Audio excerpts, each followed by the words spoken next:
Hi, my name is Christina and I'll be talking about ways to communicate better. Personally, I'm not amazing at communicating with others, more specifically people I've never talked to before or met, and I find myself getting distracted during the conversation or just not making eye contact with the person at all, which makes them assume that I'm not being focused in the conversation, which is mostly true. After reading the book Say What You Mean by Oren J. Sofer, I found a lot of helpful tips to communicate with others better. But first, let's talk about why communication is important. Communication is important because we use it every day to share information, comment, ask questions, express our wants and needs, and develop social relationships and many more. From the moment we're born, communication sits at the center of our lives. We all learn to communicate by listening and observing to others doing so. Even though we've been communicating our whole entire lives, we can still portray it badly. Here are some tips on how to communicate better with others. Being present in a conversation is a huge factor of communication. It helps the person that you're talking to know that you're listening and are focused during the conversation. Oren J. Sofer defined presence as the experience of being fully aware and sensing one's body in the present moment. For example, this is how you're not present in a conversation. I'm sure that we've all noticed that face-to-face interaction is becoming a less part of life. We all have some type of device in our hands that can lead to these distractions. And sometimes it isn't even the devices that can be distracting us. It can also be the fact that our attention could be placed somewhere else around us, or that we're getting nervous in the social interaction.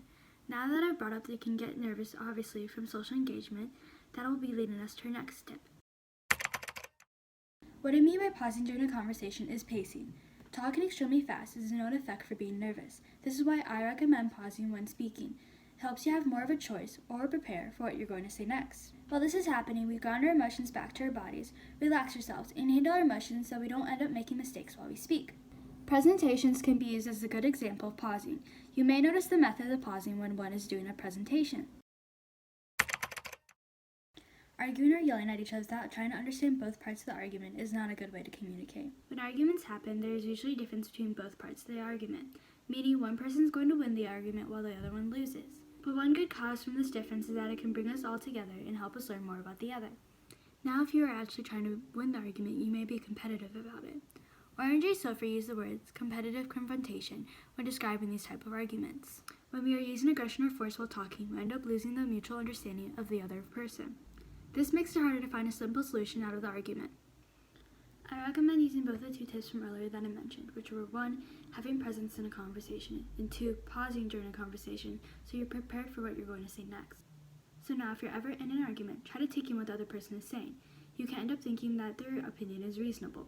And those are the 3 tips I found helpful from the book Say What You Mean by Oren J. Sofer. One last thing. You don't have to try all these tips entirely if you don't feel like they fit you very well. Oren J. Sofer didn't force his readers to try all these. He was just explaining how these worked best for him in his experience and in other people's experience too. So